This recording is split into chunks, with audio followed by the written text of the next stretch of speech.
Kondhana sir झाला. जय भवानी. जय श्री गड आला पण सिंह गेला. छत्रपती शिवाजी महाराज की जय. शिवराज सर्वांना स्वागत आहे तुमचं माझ्या ब्लॉगमध्ये. तर आज आपण जातो सिंहगड किल्ल्यावरती आणि चला आता वाजले सकाळचे 5. आपण निघतोय आपल्या जिप्पीवरती. तर आपली ज्युपिटर आणि चला आपण निघूया आता. तर पुण्यापासून आपण आता आलो पाहिजे खडकवासलापर्यंत. तर इथून पुढे जाण्यासाठी आहे रस्ता. इथून 10 किलोमीटर असायचं सिंहगड. तर चला आपल्याला थोडंसं खडकवासला बघूया. बघू शकतो खूप छान असा व्ह्यू दिसतोय सकाळी सकाळी. आता वाजले सकाळचे 6:15. आपण आहोत आता खडकवासलापाशी. इथून जाणार आपण सिंहगडला. पण तुम्हाला एक गोष्ट दाखवायची आहे काही की लोक बघा किती छान. इथं आपलं खडकवासला लिहिलेलं होतं पण किती लोकांची बुद्धी चालते बघा. तर पूर्ण तोडून टाकला आता फक्त राहिलंय. तर अशी नासधूस करणे किती परत चांगली आहे. काय लोक काय बोलावं यांना. तसंही आपलीच आपण संपत्ती हे करतो आणि मग प्रशासन आपण दोष देतो. तसं नाही करायला पाहिजे ना. हां तर मस्त पाऊस पडतोय. आपण आता खडकवासलापासून निघतोय सिंहगडला जाण्यासाठी. मला चला मध्ये रोड दाखवतो किती भारी आहे मस्त.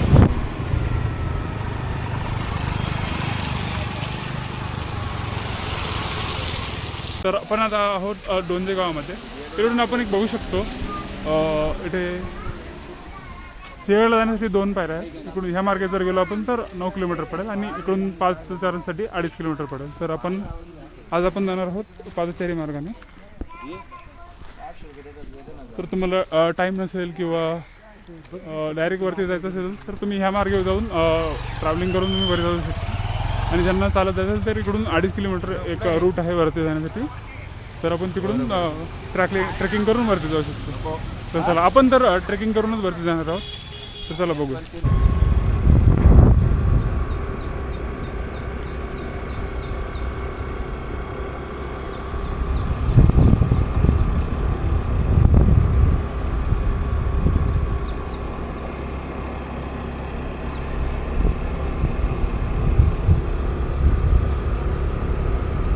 तर आता आपण आहोत सिंहगडच्या पायथ्याशी आणि इथून आपला ट्रेक चालू होणार आहे. तर तुम्हाला दाखवतो सिंहगड. सध्या वरती बघू शकतो आपण. पाऊस आधी चालवता येत होता आपण तेव्हा. आता पाऊस थांबला आहे आणि हा आपला जो रोड दिसतोय वरती तेव्हा आपल्याला ट्रेकिंग करून वरती जाणं आहे.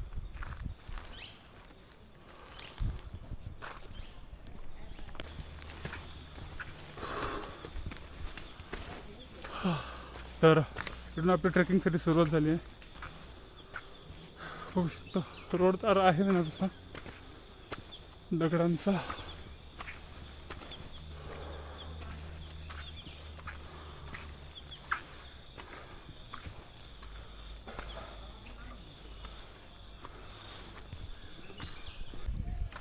तर ही आहे गडाची पहिली पायरी. इथूनच आपला गडाचं ट्रेकिंग स्टार्ट होईल.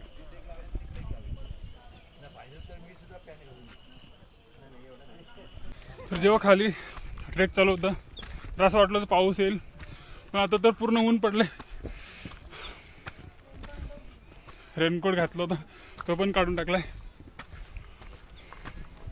पण चांगलं आहे. ऊन पण असलं तरी चांगलंच आहे. तर पावसामध्ये अजून मजा झाली असती. तर आता हापेपर्यंत आलो आहे आपण. ते खाली बघा आपण तिथे डोंजे गाव दिसते. तिथून आपण वरती ट्रेकिंग करायला चालू केलं होतं. तिथं आपण गाडी पार्किंग वगैरे केली आणि आपला किल्ला आहे तो ह्या साईडला इथून वरती ट्रेकिंग करून आपल्याला जायचं आहे. तर चला जाऊया वरती. किती भारी कोट लिहिलं येतं. When you leave a fort leave only your footprints behind. म्हणजे मागचं कारण काय आहे की आपण गडावर जेव्हा येतो तर तेव्हा फक्त आपले ठसेच उमटले पाहिजे. बाकी आपण कचरा वगैरे टाकायला नको इथे. खूप भारी असा मेसेज दिला यांनी. तर ट्रेकिंग करून आपण आता आलो वरती पुणे जवळवरती पोचलो आहे. तर आमची ट्रेकिंग चालू केली होती 7ला. आता वाजलेत 9:15. तर तब्बल 2 घंटे किंवा लागलेत आम्हाला वरती येण्यासाठी. तर आम्ही थोडं थोडं थांबत आलो आहे. त्यामुळे जास्त टाईम झाला नाही तर 1.5 घंटे आपण पोचलो असतो वरती. आम्हाला एक काका दिसले इथे, त्यांनी लिटरली वरती त्यांची सायकल घेऊन आलेत. तर त्यांना विचारूया आपण की त्यांचा अनुभव कसा आहे. तर काका कसं वाटतंय तुम्हाला? खूप छान. सिंहगडावर तर नेहमीच असतो, पण आजचं क्लायमेट मस्त आहे. आणि आमचे बाकीचे मित्र दुसरीकडे गेले, येऊ नाही शकले पावसामुळे. संदीप तर तुम्हाला वरती सायकल घेण्याला काही त्रास झाला का? काहीच नाही. अच्छा. आम्ही इथं सायकल असं तर लोटत आणतोय, आम्ही खांद्यावर घेऊन पण जातो. अरे वा. त्याला छान वाटलं. चालेल. वेलकम. आता आपण एंट्री करतोय पुणे दरवाजामधून.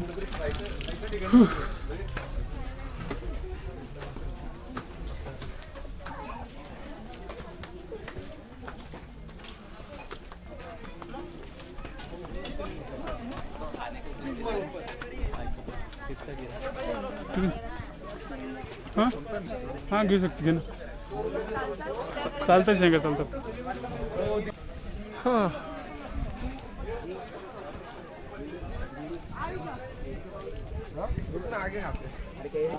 तर आपण आता आहोत तोफखान्यापाशी. इकडे तोफखाना आहेत, आपण तोफखान्याकडे जाऊया. चला तुम्हाला तोफखाना दाखवतो. हा आहे आपला तोफखाना. तर आपले गडकिल्ले बघण्यासाठी इथे आपण बघू शकतो काही परदेशी आलेत. Hello guys. Hello, where are you from? The Netherlands. Oh, nice. So, how you come here? So, what brings you here?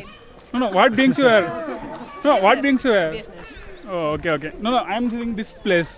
This fort. What brings you here? So, Oh, to this fort. yeah. Wanted to see something from India. There was an obligation from the company. Yeah. Oh, okay. They gave us a checklist. Okay. While you're here, you have to check that one, otherwise you are not allowed to go. Okay. I thought you came for exploring the heritage of India. Yeah, but they were so kind to bring us Oh, okay. for fortresses.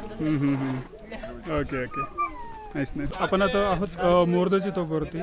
तर 1818मध्ये जेव्हा इंग्रजांनी आक्रमण केलं होतं, तर गडावरती 65 तोफा सापडल्या त्यांना.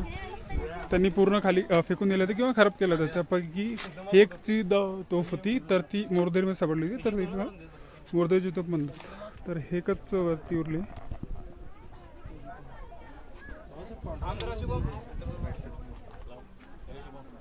आपण आहोत छत्रपती शिवाजी महाराजांचे सुपुत्र श्री छत्रपती राजाराम महाराजांच्या समाधीजवळ. तर हे आहे छत्रपती राजाराम महाराजांची समाधी.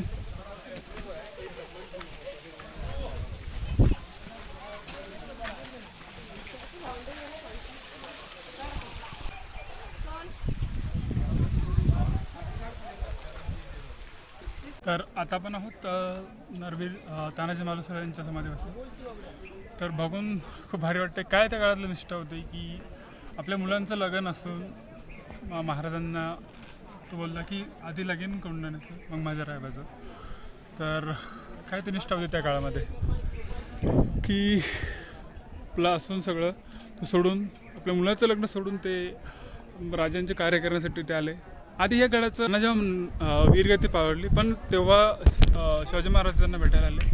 पण शिवाजी महाराजांना त्यांना भेटायला आले तेव्हा त्यांना एवढं दुःख झालं. त्यांनी तेव्हा एक उद्गारलं होतं की माझा गड तर आला पण माझा सिंह गेला. तर तेव्हापासून ह्या गडाचं नाव सिंहगड पाडण्यात आलेलं आहे. तर आधी हे कोंढाणाच होतं, पण जेव्हा आपले नरवीर तानाजी मालुसरे साहेब वीरगतीला प्राप्त झाले, तर तेव्हापासून तर शिवाजी महाराजांनी एक वाक्य उद्गारलं होतं, गड आला पण सिंह गेला. तेव्हापासून आपल्या गडाचं नाव आहे सिंहगड म्हणून पाडलं त्यांनी. तर तुम्हाला हे माहीत होतं का?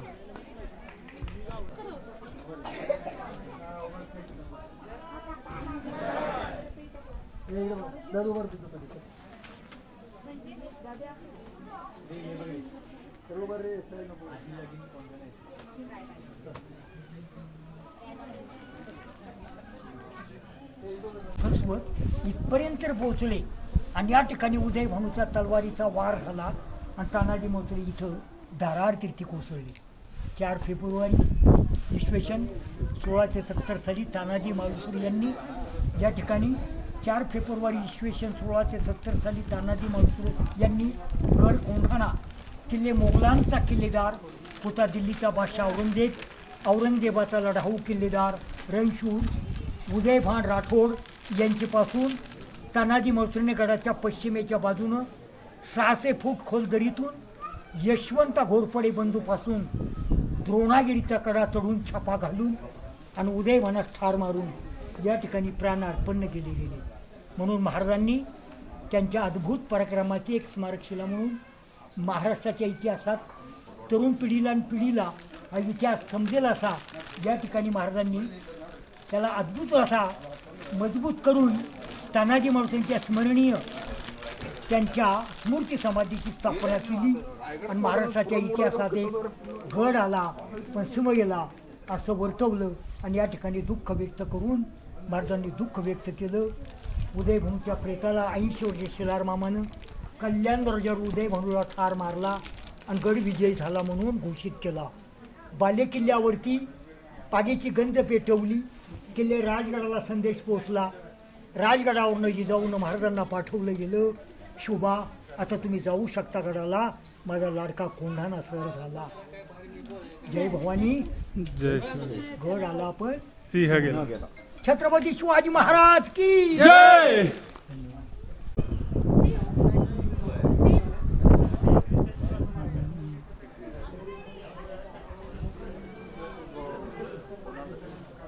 झालंय तर थोडीशी भूक लागली होती. चला जरा म्हणलं पिठले भाकरी खाऊया.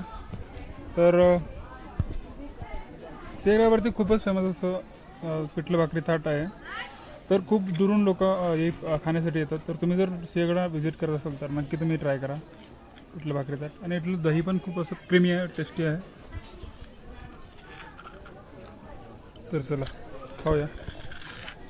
जय शिवराय सर्वांना. आता आम्ही आलो आहे ट्रेकिंग करून खाली. तर खूप मजा आली. आज रविवार होता बरं झाला आम्ही लवकर आलो होतो. आम्हाला जायला वरती लागले 2 घंटे आणि उतरलो आम्ही 1.25 घंट्यामध्ये उतरलो. तर थोडा पाऊसामध्ये लागला, काही ऊन लागलं पण भारी मजा आली. तर तुम्हाला पण पुण्याजवळ का एखादा प्लेस बघायचं असेल जे तुम्हाला विकेंडमध्ये जाऊ शकता तुम्ही विजिट करू शकता. तर चला जय शिवराय.